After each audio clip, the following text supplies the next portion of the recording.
ప్రభువు ప్రార్థన నేర్పించాడు. మా రుణస్థులు మేము క్షమించిన ప్రకారము మా రుణములు క్షమించ. ఎవరికి తెలియని ప్రార్థన చెప్పండి ఇది. ప్రపంచంలో క్రైస్తవుడుగా పిలువబడుతున్న వారిలో ఎవరికి తెలియని ప్రార్థన చెప్పండి ఇది.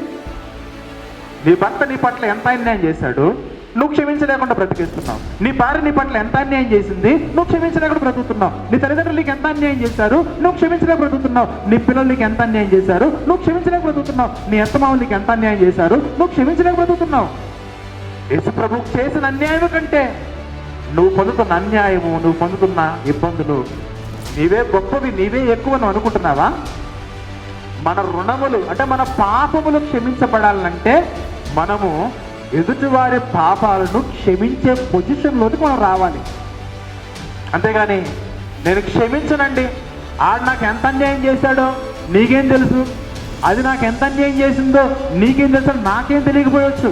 సర్వమును చూస్తున్న దేవుడికి తెలియదా? సర్వమును పరిపాలిస్తున్న పరిపాలకుడికి తెలియదా?